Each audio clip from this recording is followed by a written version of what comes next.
Sehemu mbaya ya kukaa sokoni ni kukaa katikati. Mara zote kinachomata sokoni ni position uliojiweka. Umejiweka kwenye position gani? Sehemu mbaya ya kujiposition, ukijiposition katikati sokoni, hiyo ndio sehemu mbaya. Iko hivi. Kuna layer 3 sokoni, namna gani ya kuweza kujiposition ili kupata wateja wa aina gani. Kuna layer A, B na C. Kundi C ni kundi la aina ya watu ambao wao wananunua kwa sababu ya hicho kitu kinaenda kuwafanyia nini. Kundi B ni kundi la watu ambao wananunua kutokana na price ama bei utakayohitaji ya product. Alafu kundi A ni kundi ambalo la watu wanaonunua kutokana na brand ya product husika. So kundi baya kabisa ambalo unaweza kukaa na kujiposition ni kukaa kundi la katikati. Unakuta mtu anasema mimi bwana nataka ni balance kati ya watu wa juu na kati ya watu chini. Kwa hiyo yeye anachoangalia ni price. Bwana hii gharama hii. Faida na hasara zake zipoje?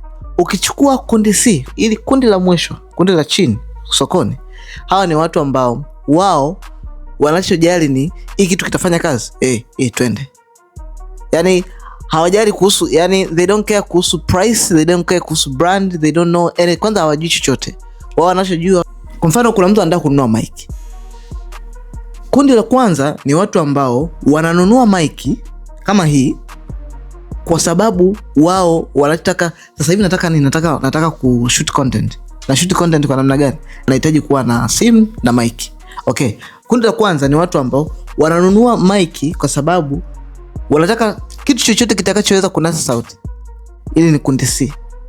And they don't know price, they don't know anything, just like okay, hiki kitanisaidia, kitaweza kufanya kazi, nachukua.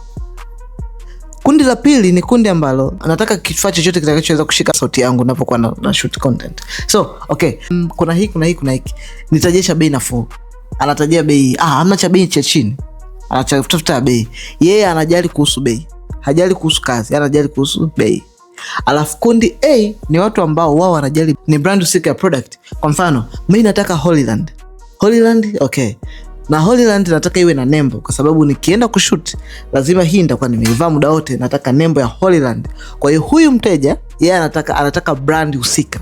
Nataka Holyland, na Holyland kila mtu anajua Holyland ina nembo yake. Kwa akija pale atakuja strict nataka Holyland. Sasa hii faida yake ni nini? Hasara kwa mfanyabiashara ni kwamba ukitaka kukaa katikati, ubalance bei, siku zote atatokea mtu ambaye anauza product yenye quality ile ile kwa bei ya chini siku zote. Unaweza kusema labda hii product no. Product siku zote, mara zote atatokea mtu atakayeuza product kwa bei ya chini. Kwa mfano, wewe utakuwa uko mmoja au wawili mnafanya biashara yenu, labda Sinza, Morocco au Posta. Itatokea kampuni ambao ni kubwa, ina miaka mingi, ina capital kubwa. Wao hawana tabu kuchukua kifaida kidogo kwa sababu wanauza mzigo mkubwa. Wewe uko peke yako, mko wawili, mko watatu, na mnategemea faida mtakayoipata ndio ikuze biashara yenu. Kwa hiyo price mtakaochaji nyinyi ni price kubwa kuliko hawa wenye kampuni kubwa ambao wanaweza kuchaji price ndogo kwa sababu wana uwezo wa kuuza amount kubwa wakapata faida yao. Tena wanaweza kukuzunguka hata mara 10 japokuwa ameuza bei ndogo kwa sababu wanafanya volume kubwa. So ukikaa katikati, tegemea siku zote kupata competition na utapata na utavurugikiwa, utachanganyikiwa akili. Kwa hiyo the only place unaweza kukaa kusema mimi nitauza vitu vinavyofanya kazi, sitaki kujua ni brand, sitaki kujua ni nini na nini, nitauza hii. Kwa mfano ni nguo. Kundi C yenyewe anasema mimi nauza nguo kulingana ili mradi ni nguo, mtu anavaa anapendeza, ili ni kundi langu. Huyu sasa atakuwa anauza, huyu sasa ni mtu yeyote maybe mitumba. Mfano mitumba, mimi nauza mitumba. I don't care si ni nguo gani, mimi nauza mitumba ili mradi ni nguo mtu atavaa. Hilo ni kundi C. Alafu kundi A ni wale watu ambao wanasema mimi nauza brand. Mimi nitauza Louis Vuitton, mimi nitauza Chanel, mimi nitauza Nike, mimi nitauza Hermes, mimi nitauza Nike, mimi nitauza Zara. Hawa ni kundi ambao wanasema mimi nauza brand, ni kundi A. Kundi baya ambalo litakukosti ni wewe kuanza kukaa kwenye kundi katikati, kwamba mimi nitakuwa na balance. Mimi na balance huku juu au chini, yani nakaa katikati ambapo price mtu akija na bei yake nitamuuzia bei yake.